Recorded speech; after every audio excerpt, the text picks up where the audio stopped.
So, jetzt fangen wir an.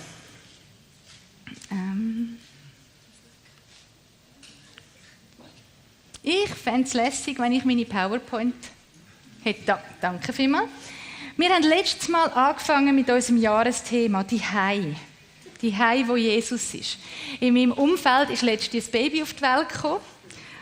Und dann hat der grössere Bruder, ich glaube, der ist noch nicht mal 2 oder knapp 2. So nach ein paar Stunden gefunden. Und wann geht jetzt das Baby wieder heim? Und es zeigt so schön, unser Zuhause ist nicht ein Ort, wo einfach Leute reinkommen dürfen. Unser Zuhause ist der sichere Ort. Und ich hoffe, der Grossbruder ist ein Herziger. Der wird schnell lernen, dass das Baby zum Zuhause gehört. Ich glaube, jeder Mensch auf dieser Welt sucht ein Zuhause. Ein Ort, wo er sicher ist, wo er sich zeigen kann, wie er ist, authentisch sein, wo er kreativ sein darf, wo er gestalterisch sein kann. Und das können unterschiedliche Sachen sein. Ich habe es letztes Mal gesagt, einfach, dass alle wieder so reinkommen. Es kann ein Ort sein, es können Gefühle sein, es können Menschen sein. Aber wir alle suchen das Zuhause und wir alle finden es in letzter Instanz nur bei Gott. Weil es unser ursprüngliches Zuhause ist. Wir sind gemacht für den Garten, für das Spazieren mit Gott, für den Ort, wo alles gut ist, ganz nah in der Gegenwart von Gott. Und seit wir aus dem Garten, seit die ganze Menschheit aus dem Garten haben müssen, weil sie anfangen kaputt machen haben, im neuesten Podcast sagt der René so schön, weil die Menschen die Welt zur Hölle machen. Nicht überall, nicht immer, aber so von der Tendenz, und das ist in dem Garten passiert. Und dann müssen sie gehen. Und seit jetzt irren wir umeinander und suchen nach dem Zuhause. Und es ist wie wenn man so eine Leiter hat und man weiss, dort oben, das wäre unser Zuhause, dort ist Gott. Und man versucht dort raufzukommen mit guten Werken, mit alles richtig machen. Ganz viele Religionen haben ganz viele Ideen, wie man die Leiter durchkommt. Aber das Problem ist immer, wenn man so ein paar Schritte rauf ist, einmal mir geht es so, gehe ich wieder runter, weil es einfach zu schwierig ist. Unser Zuhause ist weit, weit weggerückt. Und dann ist Jesus gekommen. Und dann steht im Johannes 1,14, er, das Wort, wurde Mensch und wohnte unter uns. Gott ist die Leiter durchabgekommen. Gott ist zu uns gekommen. Er ist zu uns gezogen. Er ist bei uns eingezogen. Er hat gelebt und er ist gestorben, um diesen Weg wieder frei zu machen. Und die Sehnsucht nach dem Zuhause ist plötzlich nicht mehr etwas, das irgendwann einmal wird sein oder wo irgendwann mal war oder wo schwierig zu erreichen ist, sondern etwas, das plötzlich ganz, ganz nahe kommt. Im Psalm 84 schreibt der David das so schön, wie so das Gefühl von dem Zuhause. Er sagt, wie liebenswert sind deine Wohnungen, Jahwe, allmächtiger Gott. Meine Seele verzehrt sich in Sehnsucht nach den Höfen im Tempel Jahwes. Mein Herz und mein Leib, sie jubeln dem lebendigen Gott zu. Wie glücklich sind die, die in deinem Haus wohnen. Immerzu loben sie dich. Und das Schöne ist, seit der Auferstehung und seit Pfingsten müssen wir nicht mehr warten. Ist es nicht mehr eine punktuelle, sehr fragile Beziehung, das Zuhause bei Jesus. Sondern ist es ich darf jederzeit bei ihm daheim sein, weil er bei mir daheim ist. Er in mir, ich in ihm. So das Liebesknuddelmuddel. Ich weiss nicht, was bei mir nicht stimmt. Hä? Ich ziele als falschen Ort.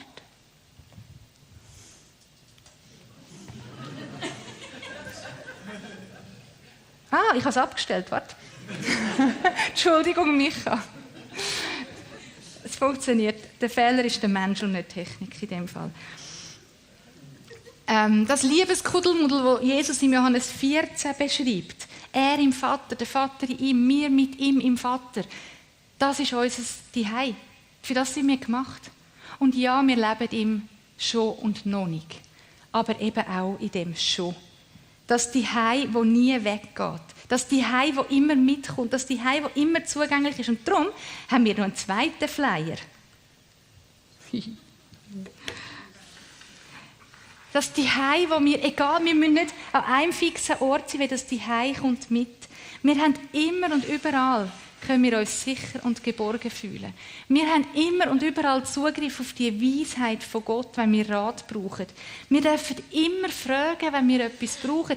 Und wir dürfen immer darauf vertrauen, dass wir Gottes Stimme hören.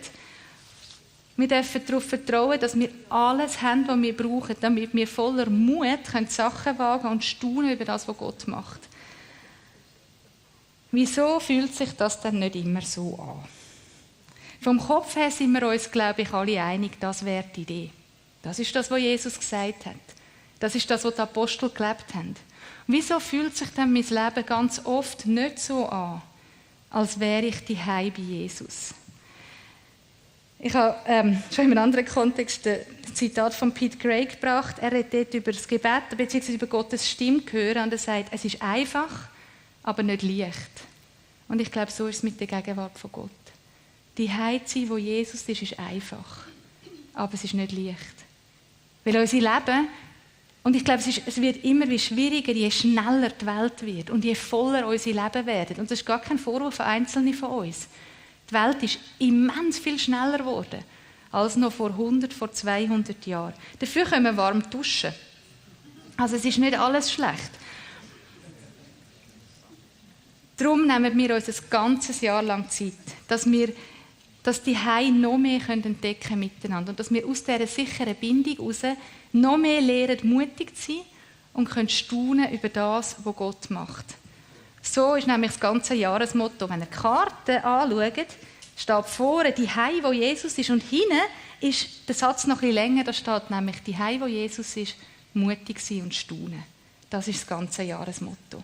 Das wetten wir. Dort wetten wir eintauchen, weil das ist das, was passiert ist bei all diesen Leuten. Ich habe letztes Mal diverse Beispiele gebracht von Menschen aus der Bibel, die die Gegenwart von Gott erlebt haben. Es ist passiert beim Abraham. Er hat die Gegenwart von Gott zu seiner Wohnung gemacht. Er hat gesagt, du bist unsere Wohnung gewesen. Für immer. Seit ewig. Seit ich dich kenne. Und er ist zu einem Mann geworden, der ein ganzes Volk begründet hat. Er ist der Stammvater geworden von dieser Familie von Gott. Er war so mutig, dass Gott ihm gesagt hat, hey, ich will, dass du deinen Sohn opferst, dass er es gemacht hat. Und Gott hat gesagt, hey, ist gut, ich habe einfach schnell für dich, dass du weißt, wie gross dein Glauben ist. Du musst sicher nicht dein Kind opfern. So ein Gott bin ich nicht. Aber der Abraham, der so mutig war, dann der Mose, der immer wieder frustriert war. Wer liest, was er mit Gott für Gespräche hatte, es war echt ein frustrierender Job mit dem Volk in der Wüste. Aber er hat so geleuchtet von dieser Gegenwart von Gott. Und er war so mutig, er ist 40 Jahre mit dem Volk durch die Wüste, hat sich so vielem gestellt, so viele Kriege gekämpft. Immer und immer wieder ein ganzes Volk in die Freiheit geführt. Der Josua, der Krieger aus der Stiftshütte, der steht, er hat das Zelt der Begegnung nie verlassen, er hat sogar dort geschlafen, wird zu dem Mann, der am Schluss die Familie von Gott ins Land führt, das er ihnen versprochen hat.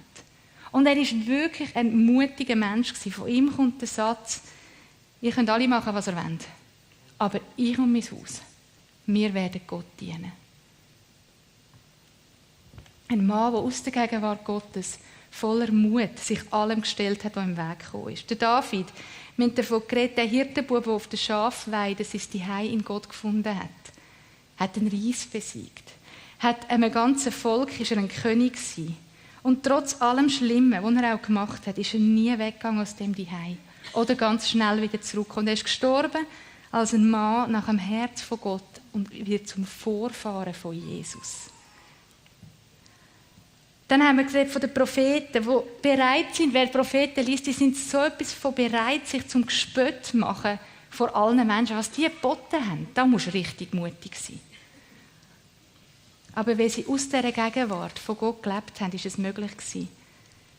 Der Simeon und Hannah, die Ersten, die Jesus erkannt haben, weil Hannah den Tempel zu ihrem Zuhause gemacht hat. Und der Simeon Gott so gut gehört hat, dass Gott nur flüstern musste, jetzt. Und der Simeon gerannt ist. Und sie sind die Ersten, die Jesus erkannt haben nach den Hirten. Und sie haben Geschichte geschrieben. Sie stehen in der Bibel, weil sie aus dieser Gegenwart von Gott mutige Sachen gemacht haben. Die Bibel strotzt vor Frauen und Männern, die in dieser Gegenwart von Gott sind und rausgehen und mutig sind. Maria, die bei den Füßen von Jesus sitzt, weil sie merkt, das ist mein Zuhause und am Schluss die Erste ist, die Jesus sieht. Die Erste, die die Verstehung predigt. ist die Frau, die einfach bei Jesus daheim war, in seiner Gegenwart. Alle Jünger, die nicht mehr Angst trieben, sondern voller Mut losgegangen sind. Sie haben sich ganz Jesus hineingegeben, sind ganz bei ihm gewesen, und das All-In wird zum All-Out. Sie geben alles für Jesus bis zum Schluss ihres Lebens. Aber wenn sie nicht gewesen wären, dann wären wir heute nicht da. Nichts hat sie zurückgehalten, der Jesus und seine neue Schöpfung in die Welt hineinleben. Und jetzt könnte man sagen, ja gut, jetzt ist die Bibel fertig. Aber es ist eben weitergegangen. Und das finde ich so faszinierend. Die Geschichten reissen nicht ab. Wir hatten letztes Mal das Gebet von Charles de Foucault. Er ist immer wieder einmal, kommt er da im Gottesdienst vor. Ein erfolgreicher Offizier, der alles zurückgelassen hat und in der Wüste ein Bruder aller geworden ist. Und bis heute inspiriert er Menschen, ihre Zelte abzubrechen und in die Wüste zu ziehen. Oder irgendwo anders her. Aus der Gegenwart von Gott war er mutig und hat Geschichte geschrieben, die bis heute sichtbar ist. Der Hudson Taylor, einer der ersten christlichen China-Missionare, der bis ins Innerste vom Land vordrungen ist. Im Jahr 1865 hat er China-Inland-Mission gegründet. Aber auch er hat seine grosse Berufung, das Wahnsinnsleben und ein unglaublich mutiger Mann, gelebt aus dieser Gegenwart von Gott. Es gibt über seinen Moment mit Gott, wo er ihn kennenlernt. Er hat ein Evangelium gelesen und hat plötzlich gemerkt, okay, da ist mehr dahinter. Da steht, an jenem Abend ging er in sein Zimmer, sprach lange mit Gott und versuchte auf ihn zu hören. Er spürte die Gegenwart Gottes stark und voller Freude. Immer wieder dankte er Jesus für das, was er für ihn getan hatte. Lieber Gott, betete er, bitte gib mir eine Arbeit, die ich für dich tun kann. Und dann, jetzt wurde ihm unmissverständlich klar, wo er nach Gottes Willen den Rest seines Lebens verbringen sollte. Und von diesem Augenblick an, seit er, bin ich immer der festen Überzeugung gewesen, dass ich nach China gehen sollte. Es war ein Moment in der Gegenwart von Gott, der dazu geführt hat, dass er mutig war und nie mehr aufgehört hat. Das ist der Unterschied. Wenn wir nur aus dem Kopf wissen, was richtig ist und denken, ich bin jetzt mutig, weil das ist sicher das, was Gott will, ist das auch gut. Aber wenn Gott uns ruft und wir in uns die Leidenschaft von ihm spüren, für das, was er uns ruft, das ist ein Feuer, das niemand mehr verlöschen kann. Und ja, nicht jeder ist ein Hudson Taylor. Zum Glück, die Kirche wäre leer, wenn alle auf China gingen. Da gibt es noch andere. Ich habe letzte Juliana von Norwich entdeckt und finde, sie ist eine unglaublich faszinierende Frau, 14. Jahrhundert. Sie ist mit ungefähr 30 tödlich erkrankt. Und der Priester ist für die letzte Ölung. Statt dass sie gestorben ist, hat sie 16 Visionen von Jesus am Kreuz. Statt dass sie gestorben ist, hat Gott sie voll in seine Gegenwart gezogen. Und sie ist vollständig geheilt verwacht. Und die letzten 20 Jahre von ihrem Leben hat sie im Gebet über die Visionen nachgedacht. Und sie hat ein Buch geschrieben, als erste Frau ein englisches Buch veröffentlicht. Spannend ist, was sie gelebt hat. Sie ist nicht daheim geblieben. Sie hat bei der Kirche in ihrem Dorf hat sie sich ein kleines Zimmerchen anbauen lassen. Es hat 2 Fenster gehabt. Eins in die Kirche hinein, dass sie Teil sein von der Gemeinschaft der Gläubigen, dass sie das Abendmahl bekommen kann, und das andere Fenster gegen aussen, dass die Leute kommen können, wenn sie Rat gebraucht haben, wenn sie Gebet gebraucht haben. Und die Frau ist dort geblieben für den Rest von ihrem Leben. Und hat Gott dient. Und wir im Jahr 2026 wissen noch, wer sie ist. Weil sie aus dieser Gegenwart von Gott gespürt hat, mein Leben ist nicht mehr das Gleiche. Und einen Schritt gemacht hat, in dem Fall rein, raus und dann rein, und dort ist sie geblieben. Von ihr stammt der Satz, alles wird gut werden und alles wird gut werden und jede Art von Dingen wird gut werden. Und dann hat sie noch gesagt, Gott liebte uns, bevor er uns erschuf. Und seine Liebe ist niemals geringer geworden und wird es auch nie. Hey, das Leben aus dieser Überzeugung zutiefst rein, dass wir so geliebt sind von Gott. Ich habe noch einen letzten, und bei dem bleiben wir dann ein bisschen. Das ist der Bruder Lorenz von der Auferstehung. Was für ein cooler Name. Also wenn ich mir einen Nachnamen aussuchen könnte, Lydia von der Auferstehung, fände ich schon recht cool. Ja, oder? Schon. Dann weiss gerade jeder, was Sache ist. Er war ein Karmeliterbruder im 17. Jahrhundert. Und er hat als Koch gearbeitet. Sein Job im Kloster war Koch, abwaschen vor allem und Sandalen ausbessern. Man kennt ihn heute noch. Weil sein Leben aus dieser Gegenwart von Gott war so stark war, dass Leute ihn besuchen gekommen sind im Kloster, gefragt haben, ich muss zum Bruder Lorenz, ich habe das und das gehört, und dann haben sie gesagt, ja, dann musst du in die Küche. Er hat nie aufgehört, seinen Job zu machen.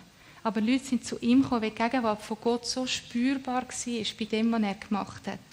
Er hat entdeckt, dass Gott in jedem Augenblick gleich präsent sein kann.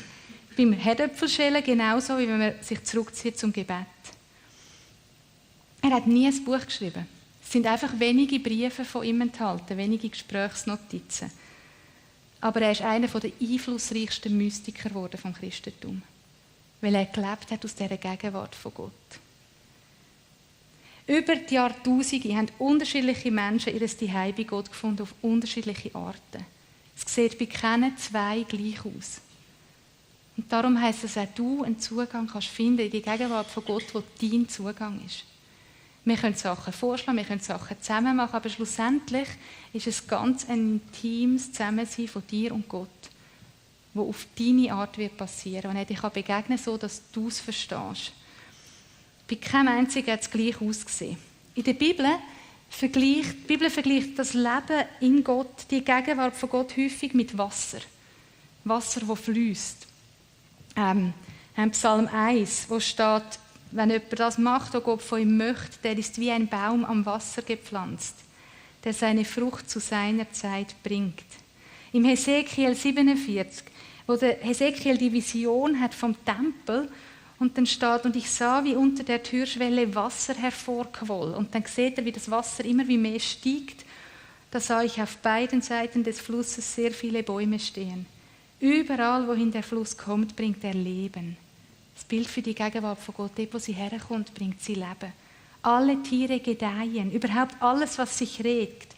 Das tote Meer wimmelt von Fischen, weil sein Wasser gesund geworden ist. Jesus bei dieser Frau am Brunnen, wo er sagt, wenn du wüsstest, was Gott für dich parat hat, dann würdest du mich bitten um das lebendige Wasser. Das Wasser als Bild für die Gegenwart von Gott. Das Wasser, das aus der Tiefe kommt und völlig unterschiedlich an die Oberfläche. Grundwasser kann sich auf ganz viele Arten zeigen. Es gibt Fontänen, die spritzen und alles wird nass. Es kann sein, dass es einfach ein stiller See ist, eine Quelle irgendwo.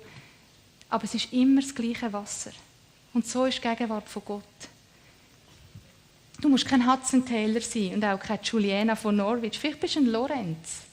Und das ist in Ordnung. Weil das Wasser, die Gegenwart von Gott, ist das Gleiche. Aber egal, wie das Wasser an die Oberfläche kommt, es kommt immer aus der Tiefe. Ein Leben, das Gottes Gegenwart ausstrahlt, ist ein Leben aus der Gegenwart von Gott. Es ist anders nicht möglich. Du kannst nicht sagen, ich will einen See, aber ich will kein Wasser. Es funktioniert nicht, es gehört zusammen. Und ich wünsche mir, dass wir ein Leben leben, das so gesättigt ist von dieser Gegenwart von Gott, dass es gar nicht anders geht, dass das Leute rundherum das wahrnehmen. Ich wohne in einem Haus mit 3 Teenagern und da laufen manchmal auch Freundinnen und raus. Und manchmal kommst du runter, so aus dem obersten Stock in den Eingang. Ah, der und der war wieder da gewesen. Weil die Parfümwolken noch in der Garderobe hängen, aber die Person schon lange weg ist. Und es sind also feine Parfüme. Aber so, ich will gerne so einen Duft verbreiten von irgendwie, dass die Leute rundherum... Oder es gibt so die ganz billigen Parfüme. Wenn man jemanden umarmt, schmeckt man nachher selber danach. Das ist beim Parfüm nicht so cool. Bei der Gegenwart von Gott nehme ich das sofort. Oder, letztes Beispiel. Da ja immer, wenn man Sachen anschaulich beschreibt, das gut funktioniert. Jetzt können wir, da das Thema authentisch ist, zeige ich euch eine absolute Nicht-Stärke von mir. Ich bin nicht so gut im Rühren und Zielen. Könnt mir den jemand zurückrühren? Siehst du? Er ist auch noch nicht nass. Katja, magst du mir den schnell zurückgeben? Ja, komm, weißt du, jetzt machen wir es so. Ja. Ich tue ihn noch ein bisschen hindern. Könnt ihr mir noch vorne rühren wieder? Es ist also nicht so einfach, einen leeren Schwamm im Fall rühren. Okay, es ist auch nicht so schwer. Das hat euch jetzt überhaupt niemand sonst betroffen. Den Schwamm kann man rumgeben, passiert gar nichts. Aber wenn der Schwamm eintaucht ins Wasser und sich vollsaugt. Wenn jemand von euch nicht nass werden will, muss er sich jetzt ducken. Dann kommen ganz viele Leute von dem Wasser ab. Du darfst ihn sonst so durch die Reihe führen rühren. Hast du ihn auch zuerst noch da zum Joel und so. Machen wir probieren. So funktioniert es. Das ist das Leben aus der Gegenwart. Und wenn der Schwamm nicht da reinkommt, dann kann er sich noch so vornehmen, ein guter, nasser Schwamm zu werden. Dann kann er noch so viele Selbsthilfebücher lesen. Über wie werde ich ein guter Schwamm. Oder ganz viele Reels anschauen. Schwammschwämmer am schwämmsten. Gut, jetzt höre ich auf. Es wird nicht funktionieren. Und vor lauter Versuchen, das Richtige zu machen, hat er gar keine Zeit, um einfach in dem Wasser sich vollsaugen zu lassen. Und wenn er im Wasser ist, dann muss er gar nichts machen. Er macht gar nichts. Er ist einfach. Weil er gemacht ist, zum gefüllt zu sein mit Wasser. Und du und ich, wir sind gemacht, zum gefüllt zu sein mit dieser Gegenwart von Gott. Und wenn wir in der Gegenwart von Gott sind, müssen wir gar nichts machen. Dann sind wir wie der Schwamm, der sich einfach füllt. Es mag sein, es sind nicht alle Schwämme gleich schnell vollgesogen. Es mag sein, dass es ein bisschen länger braucht. Es mag sein, dass es manchmal ganz schnell geht. Aber ohne in dieser Gegenwart von Gott zu sein, wird es nicht funktionieren. Das Prinzip ist immer das Gleiche. Im Johannes 15 steht, ich lese so eine Tagzeit, der sagt immer, wenn etwas aus der Bibel kommt, sagt, der Gott, der dich liebt. Das finde ich so schön. Im Johannes 15 sagt der Gott, der dich liebt, wenn ihr in mir bleibt, werdet ihr viel Frucht bringen. Ich habe euch erwählt und bestimmt, dass ihr hingeht und Frucht bringt. Aber zuerst, ich habe euch erwählt, ihr bleibt in mir. Wo Jesus im Markus die Jünger ruft, steht, er berief 12, damit sie bei ihm seien und damit er sie aussende. Zuerst bei ihm sein. Das ist wichtig, weil sonst ist es ein Krampf und es bringt gleich nichts.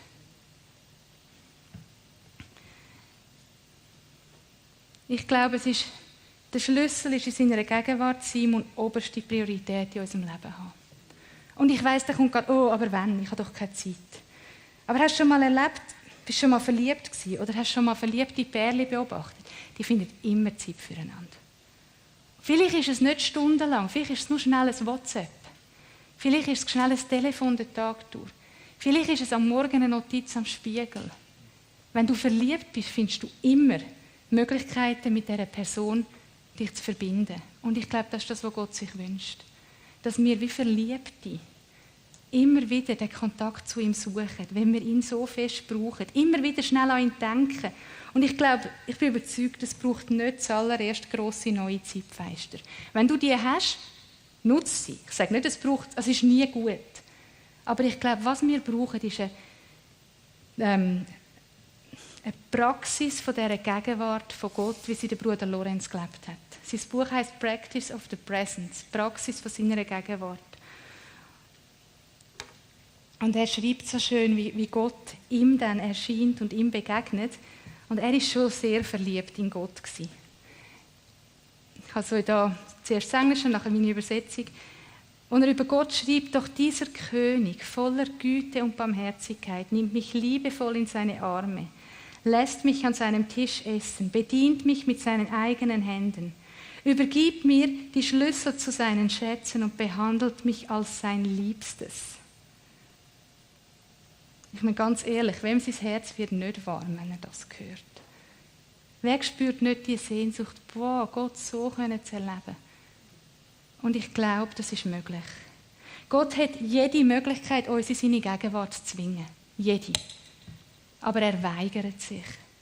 Er will, dass wir kommen, wenn wir wettet, wenn wir ihn lieben. Wenn wir in dieser Gegenwart etwas vermuten, was uns fehlt. Wenn wir verstehen, dass er die Antwort ist auf alle unsere Bedürfnisse. Wenn wir verstehen, dass er der Ort ist, wo unser Herz zur Ruhe kommt. Der Kirchenvater Augustinus hat gesagt, unruhig ist mein Herz, bis es Ruhe findet in dir. Und ich kann das so gut nachfühlen. Einmal der unruhig ist mein Herzteil. Der mit dem Ruhefinden in ihm ist nicht immer ganz so, wie ich es mir wünschen würde.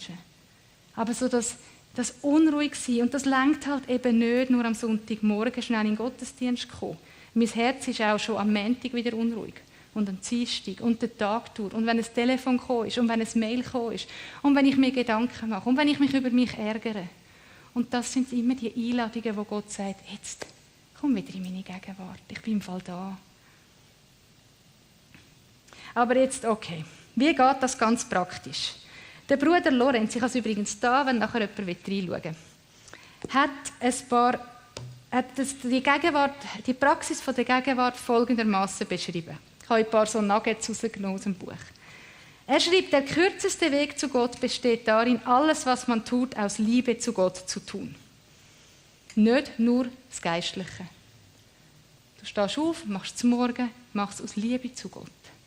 Du gehst arbeiten, sag Gott, ich mache es einfach, weil ich dich liebe. Oder ich will das machen, weil ich dich liebe.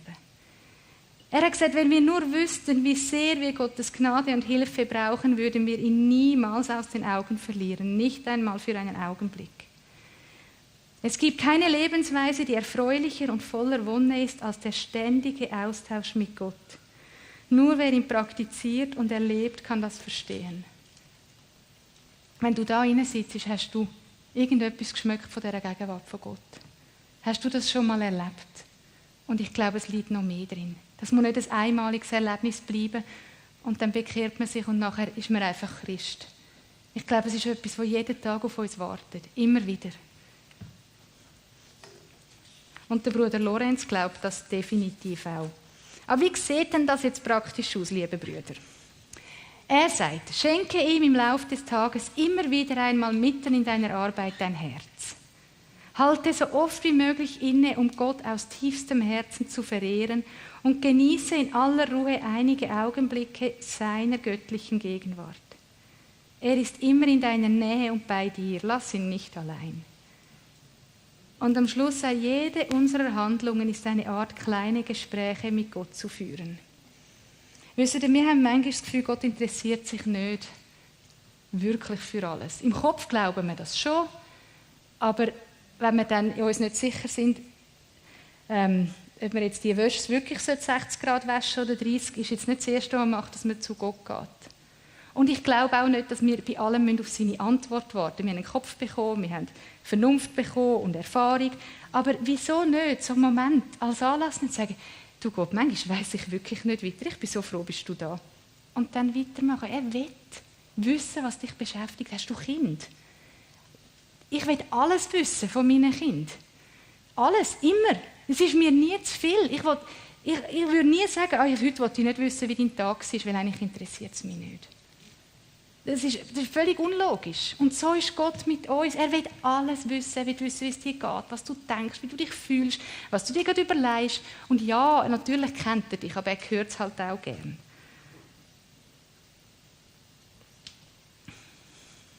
Und gleichzeitig werden wir den Tag durch immer wieder Momente haben, wo wir vergessen, dass er da ist. Wo wir wieder denken, stimmt, oh, Gott ist ja da, jetzt habe ich wieder einen ganzen Tag nicht an ihn gedacht.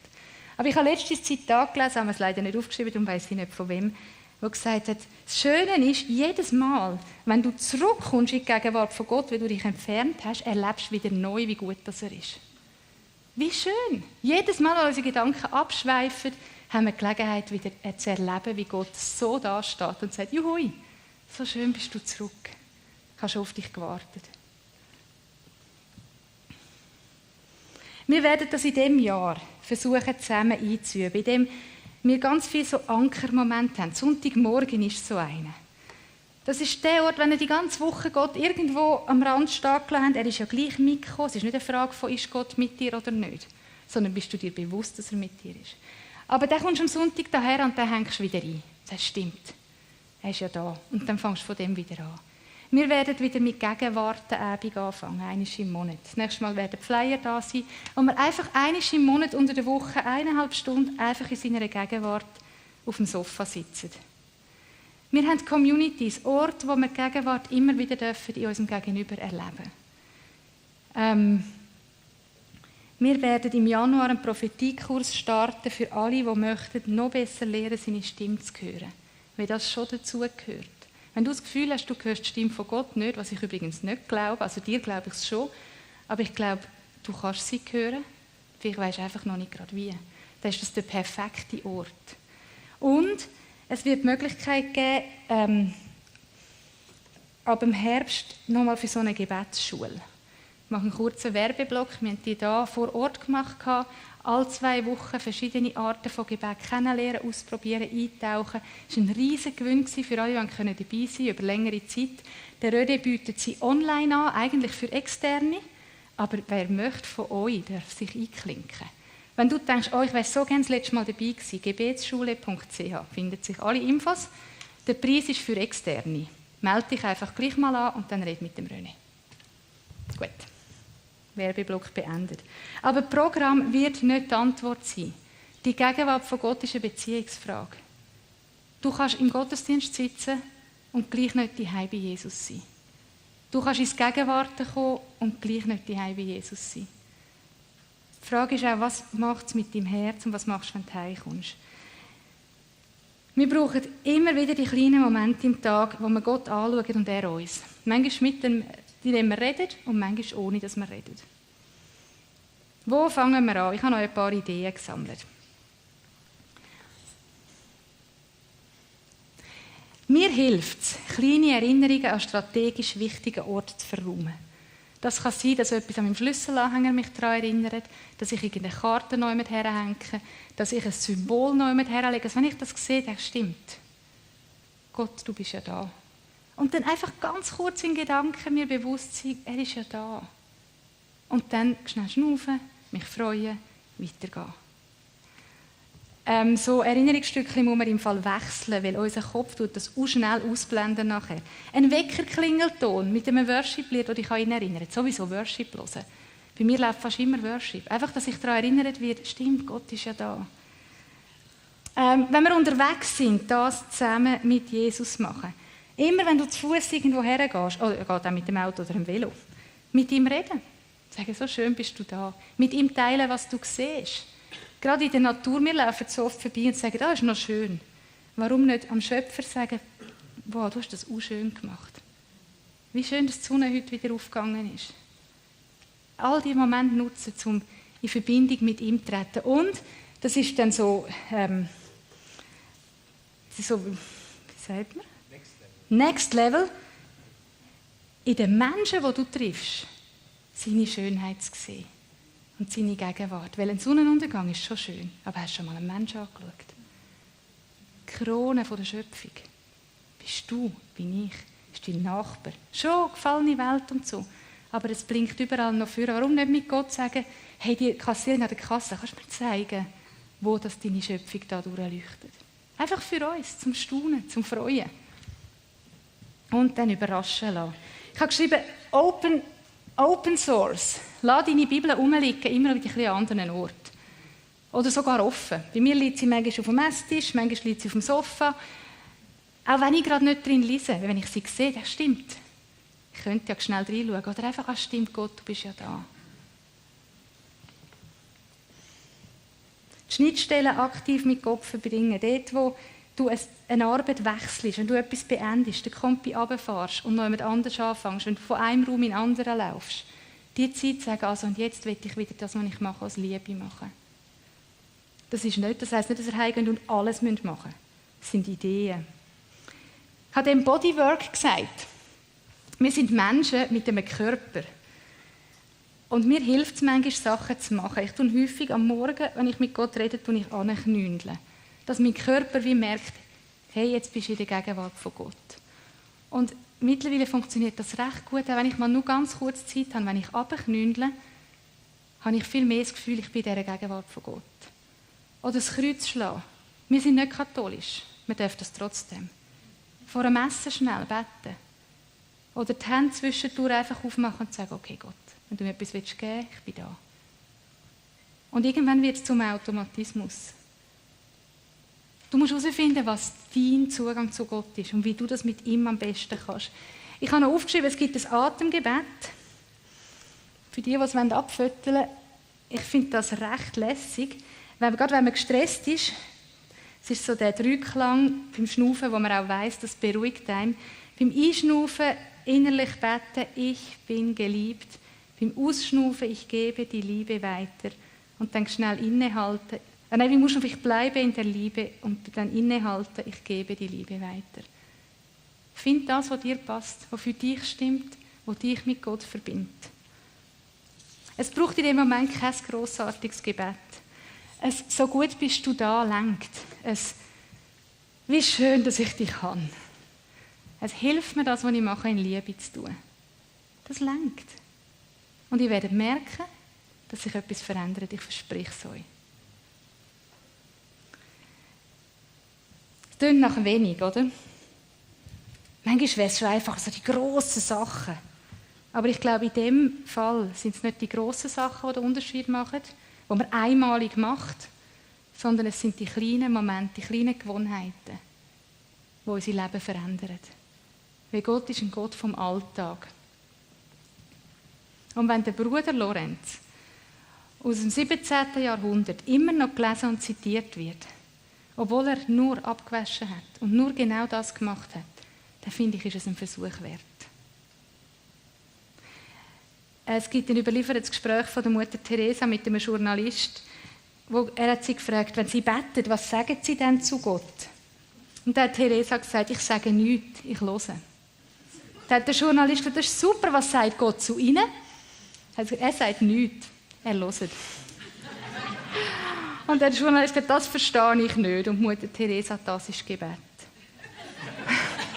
Und ich glaube, das ist das Verwurzelte in dem Zuhause. Gefüllt sein von seiner Gegenwart, dort hingehen, wo er uns haben möchte. Mutig sein und staunen. Und das Ziel von dem ganzen Gegenwart ist es, dass die Menschen um uns herum und wir selber immer wie mehr spüren, wie gross die Liebe von Gott ist. Für jeden von uns. Noah, magst du ein bisschen vorkommen und ein bisschen Musik machen, dass wir... Super. Dass wir das schnell ein bisschen setzen lassen, was ich gesagt habe. Ich muss schnell auf meine Uhr schauen.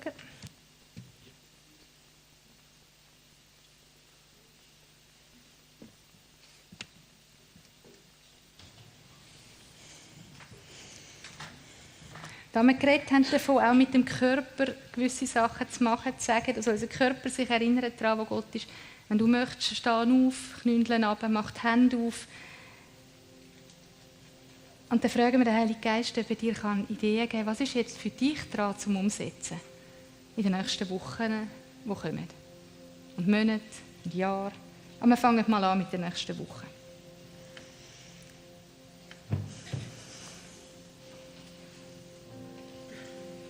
Vater, immer wenn ich über das Thema rede, schreibe, lese, spüre ich in mir so ein Ziehen. Ich wünsche mir so, bei dir die Heimat zu sein. Dass es wirklich nur einen Atemzug braucht, um wieder zu spüren, du bist ja da. Und wir möchten das machen, was wir können. Aber wie der Schwamm können wir eigentlich nichts, wenn es um das geht, ausser dir die Räume aufmachen. Und jetzt bitte ich dich, Heiliger Geist, dass du kommst. Dass du uns die Liebe vom Vater einmal neu zeigst. Ganz neu zeigst. Jedem von uns. Zeig dich so, dass wir es verstehen können.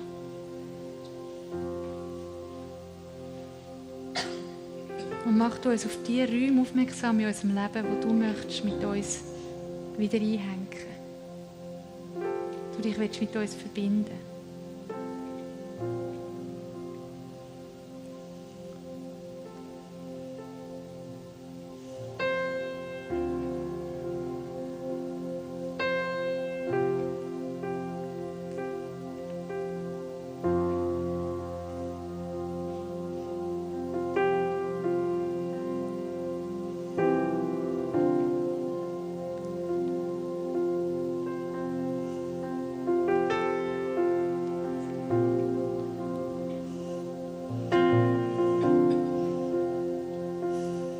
Dort, wo die Lüge in unseren Köpfen herumgeistert oder in unseren Herzen, dass du dich nicht wirklich für unser ganzes Sein interessierst und du Wichtigeres zu tun hast, brechen wir die Lüge in deinem Namen.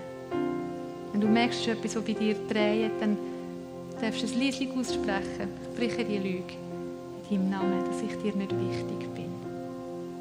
Dass ich nicht dein Liebling bin.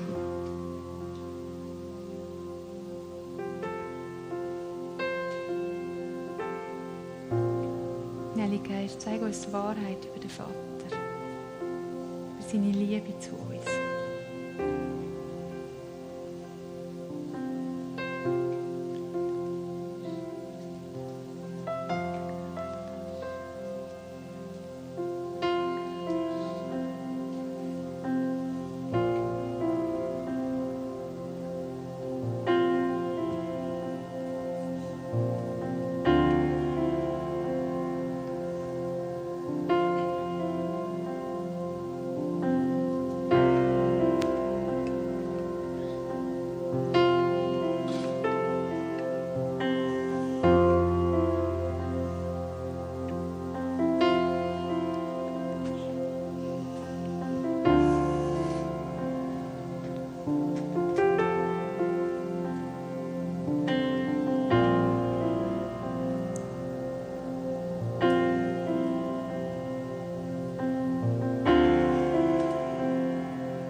Manchmal ist es nur Schnaufen, der Ruach, der Atem von Gott in uns.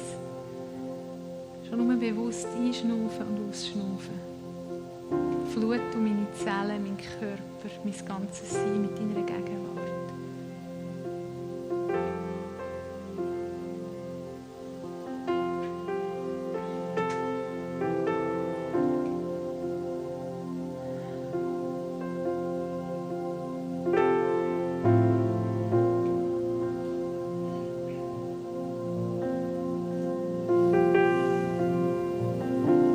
Bitte ich dich, Heiliger Geist, dass du uns eine Idee gibst, wie können wir nächste Woche das irgendwie uns wieder daran erinnern, wenn wir Menschen sind, wenn wir vergesslich sind, wenn wir so schnell in Stress kommen.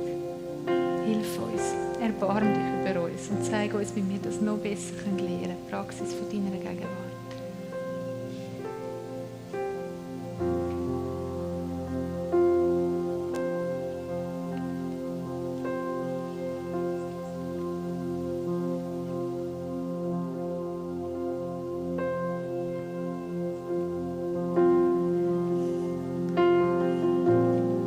So wie du bist in dieser Gegenwart von Gott.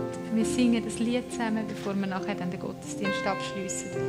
Aber du musst nicht mitsingen, du darfst einfach bleiben.